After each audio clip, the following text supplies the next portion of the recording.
vocally. Anything to say? I guess one more. What do you think you have to show to the coaches just to have that belief in you that you can be ready. What can you say? Our girl, Mina Kimes, joining us now here on First Take. Mina, what was your reaction to Shedeur Sanders pantomiming the answers to the questions he was asked yesterday? Well, initially, I was befuddled, I think like a lot of people, and then I heard the context that this was his way of responding to our colleague, Rex Ryan. I'm not tapped into that back and forth, so again, I had no idea. And I think with that information, my feeling about this is something that I think kind of applies to a lot with Sanders, which is he obviously receives a perhaps disproportionate and unfair amount of attention. I also think he is well within his rights to defend himself when he's criticized, if he feels that that's unfair or it gets personal.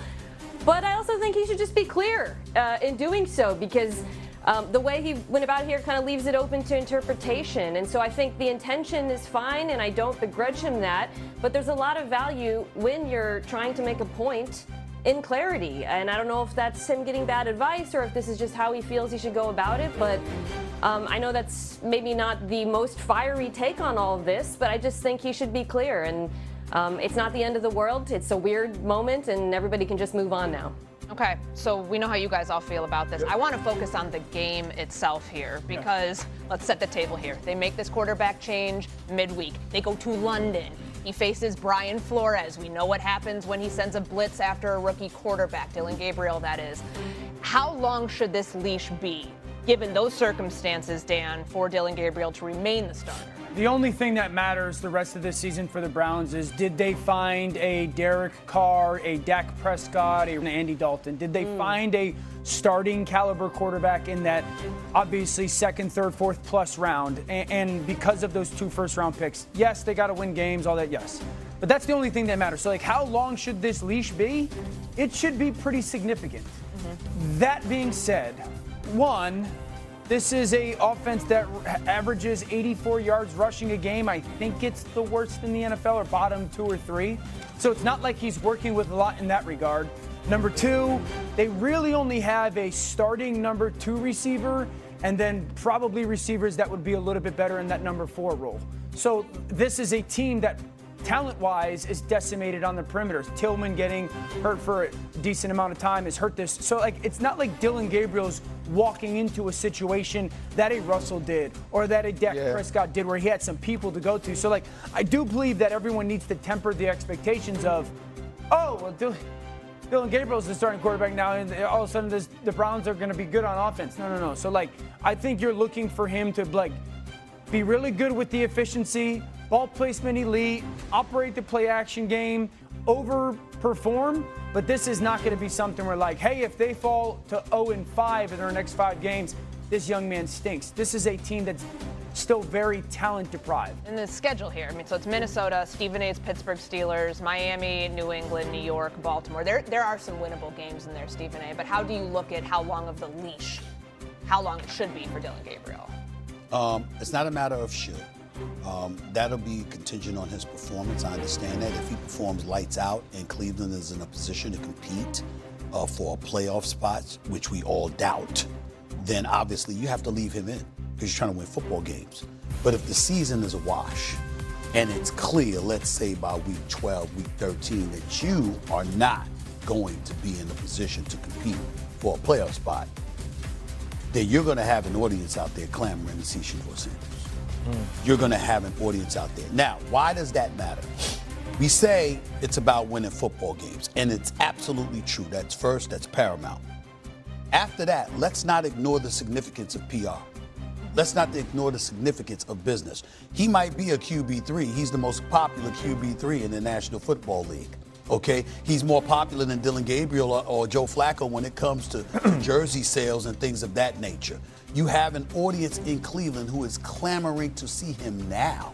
What are they going to be thinking about when week 12, week 13 arrives and it's clear that Cleveland ain't in the playoff picture? They're going to say, show us what that man has. Give him an opportunity to shine, because your game is paramount, but also the personality that comes with it matters, particularly for an NFL franchise that has made some highly questionable decisions along the way and hasn't given their fan base much to cheer about in recent memory. You paid Deshaun Watson $230 million guaranteed. This was before Lamar Jackson, Josh Allen, Kyler Murray, Jalen Hurts, and others got their deals. You made that commitment and there was expectations, and immediately they plummeted.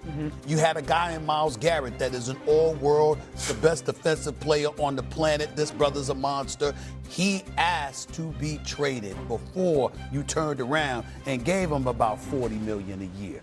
So he was talking about, what did he say at the time? I just want to compete for a championship. I want to be in a position where we're relevant, that we got a chance, okay? And we saw during the preseason, who was he standing next to on the sidelines? Who was he joking with? It was Shedeur Sanders. You understand what I'm saying? And who was he encouraging along the way? Especially when he had that bad outing. It was Myles Garrett encouraging Shedeur Sanders, because he's paying attention, because he's like, his brother has potential. People see stuff like that and say, okay, show us. And Shedeur certainly has made it clear he's ready to show you. So it's a matter of what the organization is going to do.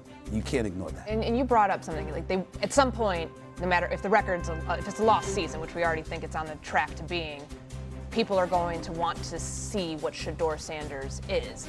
For a coaching staff, for a front office that very much feels like they're on the hot seat right now. Not the front office. I mean, I'm saying not the coach staff. I mean, you don't think Kevin Stefanski's a two-time coach, coach of the year. I mean, ain't nobody questioning him. We know he knows what he's doing.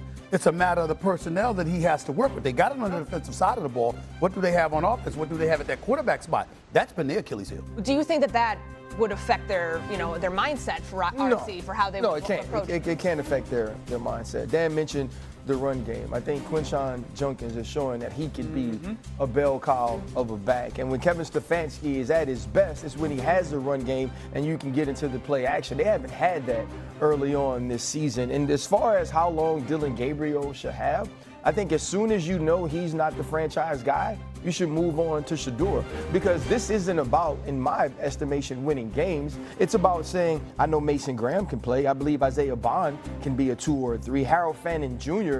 has kind of been a revelation at the position. And so you have some of these young pieces. You have to figure out if your 3rd round pick or your 5th round pick can be your franchise quarterback as you move into the next draft with 2 first round picks, Mina. So, Mina, it's about next year, it sounds like. How do you approach that if you're the Browns? Yeah, more likely than not, the Browns' 2026 quarterback is not on this roster.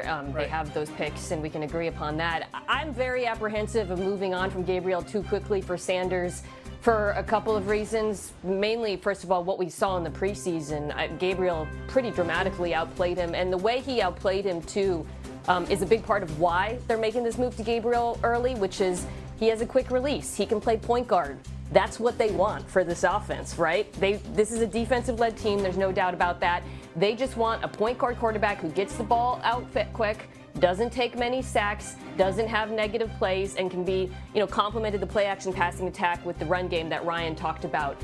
I would be nervous, honestly, about whether or not Sanders can actually do that. The schedule is very winnable after this week. I think we can all agree. You got to kind of write off this Brian Flores defense and not put too much stock into how he performs. If he looks awful, unprepared, I understand then, yes, you have to consider things, but I really think he should be given a pretty long leash, because to me, he is the best chance they have on the roster right now of winning football games. First of all, I wasn't aware